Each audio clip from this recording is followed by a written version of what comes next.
कटेगी जब ऊपर वाले की,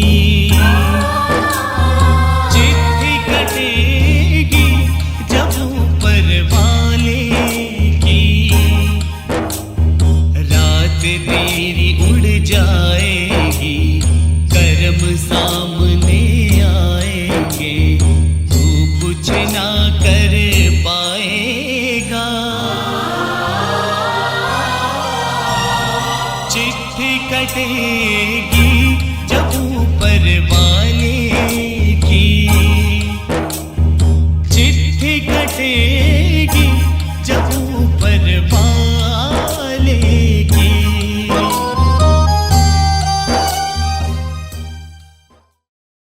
ओम शांति। आज 10 जून 2021। बाबा कहते, मीठे बच्चे, अमर बाबा आया है तुम्हें ज्ञान का तीसरा नेत्र देने। अभी तुम तीनों कालों और तीनों लोकों को जानते हो। प्रश्न है, रूहानी बाप रूहों को वर्षा किस आधार पर देते हैं? उत्तर है, पढ़ाई के आधार पर। जो बच्चे अच्छी रीति पढ़ते हैं, देह अभिमान को छोड़ देही अभिमानी रहने का पुरुषार्थ करते हैं, उन्हें ही बाप का वर्षा मिलता है। लौकिक बाप सिर्फ बच्चों को वर्षा देते, लेकिन पारलौकिक बाप का संबंध रूहों से है, इसलिए रूहों को वर्षा देते हैं। गीत है, भोलेनाथ से निराला कोई और नहीं। ओम शांति। रूहानी बच्चे रूहानी बाप से अमर कथा सुन रहे हैं। इस मृत्यु लोक से अमर लोक में जाने के लिए निर्वाण धाम को अमर लोक नहीं कहा जाता। अमर लोक जहाँ तुम अकाले मृत्यु को नहीं पाते हो, इसलिए उनको अमर लोक कहा जाता। रूहानी बाप जिसको अमरनाथ कहा जाता, जरूर अमर लोक में ले जाने के लिए मृत्यु लोक में कथा सुनाएंगे। 3 कथाएं भारत में ही मशहूर हैं। अमर कथा, सत्यनारायण की कथा, तीसरी की कथा। भक्ति मार्ग में जो तीसरी का अर्थ कोई समझते ही नहीं। ज्ञान का तीसरा नेत्र सिवाय ज्ञान सागर अमर बाबा के कोई दे न सके। ये भी झूठी कथाएं सुनाते हैं। मीठे मीठे रूहानी बच्चे अब ये जान गए हैं कि हमको अब ज्ञान का तीसरा नेत्र मिल रहा है, जिस तीसरे नेत्र से तीनों कालों और तीनों लोकों को तुम जान चुके हो।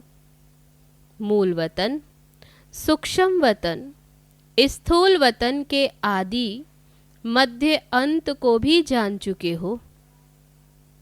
इसलिए बच्चे अपने को त्रिकालदर्शी भी समझते। तुम मीठे मीठे बच्चों बिगर सृष्टि में कोई त्रिकालदर्शी नहीं होता। तीनों कालों अर्थात सृष्टि के आदि मध्य अंत को नहीं जानते। मूल वतन, सूक्ष्म वतन, स्थूल वतन को बहुत जानते हैं, परंतु तीनों कालों के आदि मध्य अंत को कोई नहीं जानते। अब मीठे मीठे रूहानी बच्चे रूहानी बाप से सुन रहे हैं। हम उनके बच्चे बने हैं। एक ही बार तुम रूहानी बच्चों को रूहानी बाप मिला है। अभी संगम युग पर रूहों को पढ़ाते हैं और सब देह अभिमानी होने कारण कहते मैं ये पढ़ता हूँ। बाबा कहते अभी तुम रूह पढ़ती हो, दुनिया में सब देह अभिमानी होने कारण कहते मैं पढ़ता हूँ, मैं ये करता हूँ, तो देह अभिमान में आ जाते। अभी इस संगम पर रूहानी बाप आकर रूहानी बच्चों को कहते हैं तुम अच्छी रीति पढ़ो। बाप से हर एक बच्चा वर्षा लेने का हकदार है, क्योंकि सब रूहानी बच्चे हो ना। लौकिक संबंध में सिर्फ बच्चा वर्षे का हकदार बनता है। इस पारलौकिक संबंध में सभी बच्चों रूहों को वर्षा मिलता है। अमरनाथ की भी कथा सुनाते, कहते हैं पार्वती को पहाड़ी पर कंदराओं में जाकर कथा सुनाई। अब ये तो रॉन्ग है ना। तुम बच्चे जानते हो झूठ क्या है और सच क्या है। सच तो जरूर सच्चा बाबा ही सुनाएंगे। बाप एक ही बार सच सुनाए सचखंड का मालिक बनाते हैं। तुम जानते हो इस झूठ खंड को आग लगनी है। ये जो कुछ देखने में आता ये नहीं रहेगा, सब विनाशी। तो बाबा कहते समय बाकी बस थोड़ा है। ये शिव बाबा का ज्ञान यज्ञ है। जैसे लौकिक संबंध में भी बाप यज्ञ रचते हैं, कोई रुद्र यज्ञ रचते, कोई गीता यज्ञ, कोई रामायण यज्ञ रचते। ये है शिव बाबा का रुद्र ज्ञान यज्ञ। बाबा कहते यह है अंतिम यज्ञ। फिर आधा कल्प कोई यज्ञ की दरकार ही नहीं, इसलिए बाबा कहते अंतिम यज्ञ है।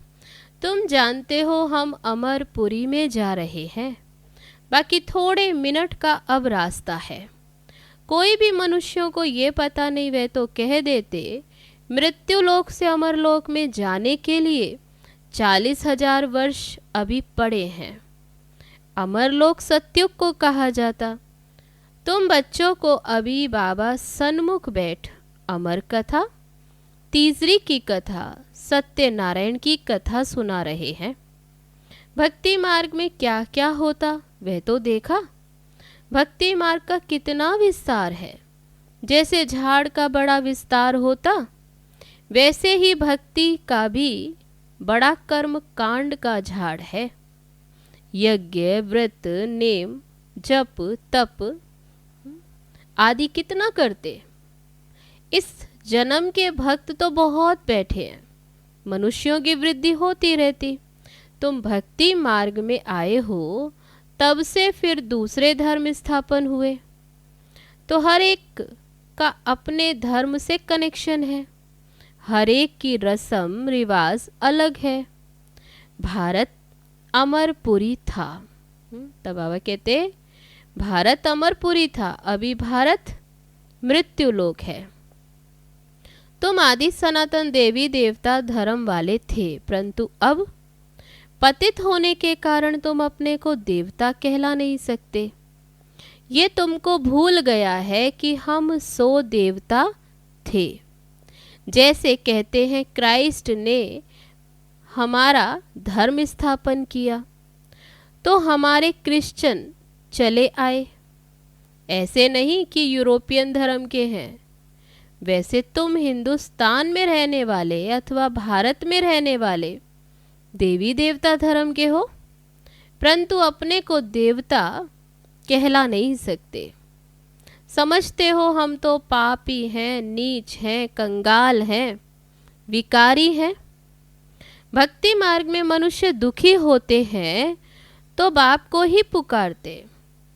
ये सिर्फ तुम ब्राह्मण बच्चे ही जानते हो कि जिस बाप को हम पुकारते आए वह हमको बेहद का वर्षा देने के लिए अमर कथा सुना रहे हैं।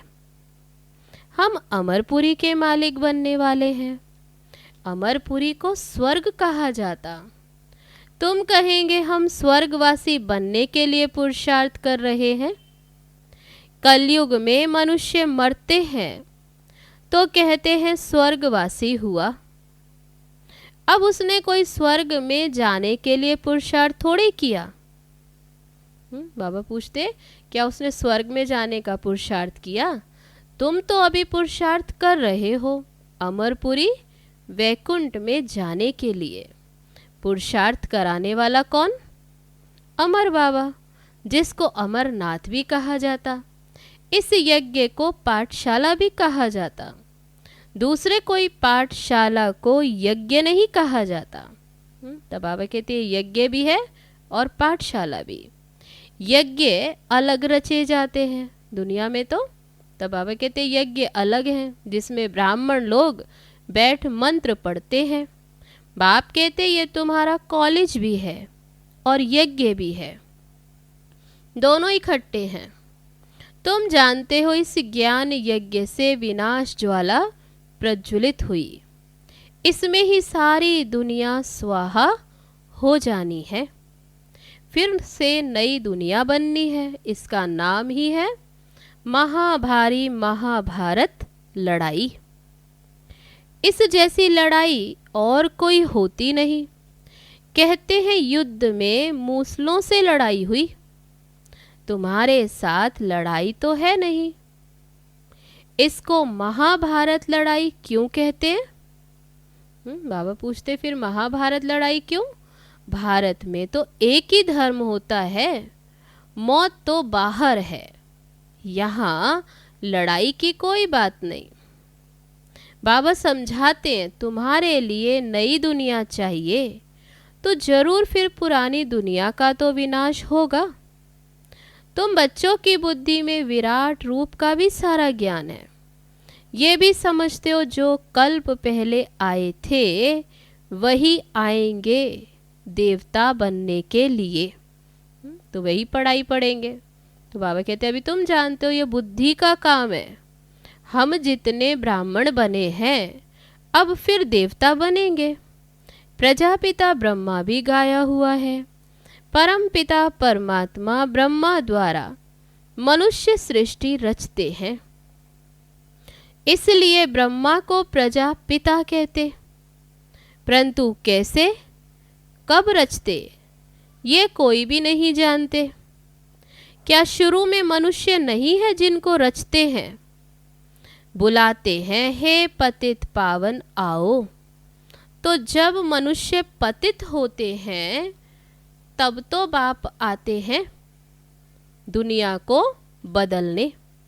तुमको बाप नई दुनिया के लायक बनाते। अभी तो सब तमो प्रधान पुरानी दुनिया में हो, फिर सतो प्रधान बनना है। बाप ने समझाया है हर एक मनुष्य मात्र को, हर चीज को सतो रजो तमो में आना होता है। दुनिया नई से पुरानी जरूर होती। कपड़ा भी नया पहनते फिर पुराना होता। तो तुमको ज्ञान मिला है। सच्ची सत्य नारायण की कथा अभी तुम सुन रहे हो। गीता है सर्व शास्त्रमयी शिरोमणि, बाकी है उनके बाल बच्चे। जैसे ब्रह्मा की वंशावली वैसे गीता है मुख्य। ऊंचते ऊंच माँ बाप, बाकी है बच्चे। अभी माँ बाप से वर्षा मिल सकता है, बाकी कितने भी शास्त्र पढ़े कुछ भी करें वर्षा मिल न सके। करके जो शास्त्र पढ़ते उनकी बहुत कमाई होती है। बाबा कहते जो वे शास्त्र आदि पढ़ते सुनाते उनकी कमाई होती। अब वह तो हो गया अल्पकाल के लिए। यहाँ अभी तुम बच्चे सुनते हो तो कितनी कमाई करते हो? 21 जन्मों के लिए। विचार करो, वह एक सुनाएंगे सब उनको पैसे देंगे। यहाँ बाप तुम बच्चों को सुनाते और तुम 21 जन्मों के लिए कितने साहूकार बनते हो। वहाँ सुनाने वाले की जेब भरती है और यहाँ बाबा कहते तुम सुनने वाले भरपूर होते हो। भक्ति आदि करना प्रवृत्ति मार्ग वालों का काम है। तुम हो प्रवृत्ति मार्ग वाले। तुम जानते हो स्वर्ग लोक में हम पूज्य थे, नहीं तो 84 जन्मों का हिसाब कहाँ से आए। यह है रूहानी ज्ञान जो सुप्रीम रूह ज्ञान सागर से मिलता है। पतित पावन बाप ही सबके सदगति दाता। हम बच्चों को अभी अमर कथा सुना रहे हैं। जन्म जन्मांतर तो झूठी कथा सुनते आए, अब सच्ची कथा सुनकर तुम 16 कला संपूर्ण बनते हो। चंद्रमा को 16 कला संपूर्ण कहा जाता है, सूर्य के लिए नहीं कहते। तुम जानते हो हम आत्माएं भविष्य में सर्वगुण संपन्न 16 कला संपूर्ण बनेंगे। फिर आधा कल्प के बाद उनों में खाद पड़ती है। अभी तुम समझते हो हम ही फिर से सर्वगुण संपन्न 16 कला संपन्न 100 देवता से फिर से बन रहे हैं। बाबा कहते फिर से देवता बनते, जो देवता थे सो फिर से देवता बनते। हम आत्माएं ही पहले अपने घर जाएंगे, फिर हम ही शरीर धारण कर सो देवता बनेंगे, फिर चंद्रवंशी घराने में आएंगे। 84 जन्मों का हिसाब किताब तो चाहिए। किस युग में, किस वर्ष में कितने जन्म हुए। बाप ने 84 जन्मों की सच्ची सच्ची कथा अब सुनाई है। तुम बच्चों को कहेंगे तुम भारतवासी 84 जन्म लेते हो। अपने को एक तो ब्राह्मण समझना पड़े। तब बाबा कहते पहले ये पक्का करें हम कौन, ब्राह्मण। मम्मा बाबा कहते हो ना, तो वर्षा तो तुम्हें शिव बाबा से लेना है, ब्रह्मा बाबा के द्वारा। ब्रह्मा भी उनका हो गया, ब्रह्मा से वर्षा मिल ना सके, ये भी भाई हो गया, ये शरीरधारी है ना। तुम सब बच्चे वर्षा उनसे लेते हो, शिव बाबा से। किनके द्वारा, इनके द्वारा। जिससे वर्षा नहीं पाना उनको याद नहीं करना। तब बाबा कहते याद करना है तुम्हें शिव बाबा को। उनको ही कहते हैं तुम मात पिता हम बालक तेरे। तुम इनके पास आते हो तो बुद्धि में रहता है। बाबा कहते साकार में जब इनसे मिलने आते तो बुद्धि में क्या रहता, हम शिव बाबा के पास जाते। याद तो तुमको शिव बाबा को ही करना है। आत्मा बिंदी है, उसमें 84 जन्मों का पार्ट नुधा हुआ है। आत्मा भ्रिकुटी के बीच में रहती, उड़ती भी सेकंड में है। मैं आत्मा एक शरीर छोड़ दूसरा लेती हूँ तो भ्रिकुटी के बीच जाए फिर से विराजमान होती। बुद्धि में समझ है हमारी आत्मा ऐसी है। सतयुग में तो कोई ऐसी चीज देखने की आशा ही नहीं रहती। आत्मा को देख सकते हैं दिव्य दृष्टि से, कोई आंखों से देखने की बात नहीं। भक्ति मार्ग में ही साक्षात्कार करते। जैसे राम कृष्ण का शिष्य विवेकानंद था, उसने बताया मैं सामने बैठा था तो उनकी आत्मा निकल मेरे में प्रवेश हो गई। ऐसे कोई होता नहीं। आत्मा कैसे एक शरीर छोड़ दूसरे में प्रवेश करती, ये सब बातें अभी तुम बच्चों को समझाई जाती हैं। अभी तुम समझते हो कि हम अमर लोक में जाने के लिए पुरुषार्थ कर रहे हैं। अमर लोक में हम जन्म लेंगे, वहाँ हम गर्भ महल में होंगे। यहाँ तो गर्भ जेल में बहुत त्राही त्राही करते हैं। अब आधा कल्प के लिए बाबा तुमको सब दुखों से छुड़ाते हैं, तो कितना प्यार से ऐसे बाप को याद करना चाहिए। अच्छा, मीठे मीठे सिकीलदे बच्चों प्रति माता पिता बाप दादा का याद प्यार और गुड मॉर्निंग। रूहानी बाप की रूहानी बच्चों को नमस्ते। हम रूहानी बच्चों की रूहानी बाप दादा को नमस्ते नमस्ते। ओम शांति। अब है धारणा के लिए मुख्य सार।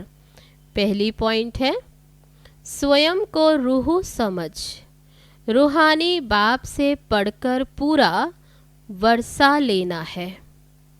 सचखंड का मालिक बनने के लिए सच्ची कथा सुननी और सुनानी है।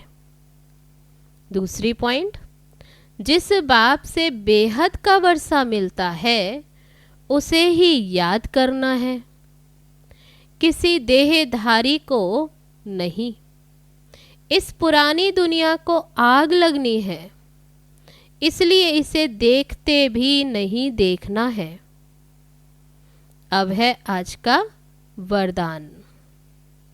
मन मना भव की विधि द्वारा मन रस की स्थिति का अनुभव करने और कराने वाले सर्व बंधन मुक्त भव। जो बच्चे लोहे की जंजीरें और महीन धागों के बंधन को तोड़ बंधन मुक्त स्थिति में रहते हैं, वे कलयुगी स्थूल वस्तुओं की रसना व मन के लगाव से मुक्त हो जाते।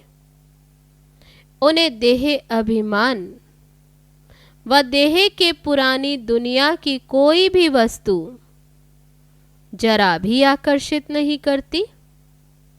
जब कोई भी इंद्रियों के रस अर्थात विनाशी रस की तरफ आकर्षण ना हो, तब अलौकिक अतीन्द्रिय सुख व मन रस स्थिति का अनुभव होता है। इसके लिए निरंतर मन मना भव की स्थिति चाहिए। अब है आज का स्लोगन, सच्ची सेवा वह है जिसमें सर्व की दुआओं के साथ खुशी की अनुभूति हो। अच्छा, ओम शांति।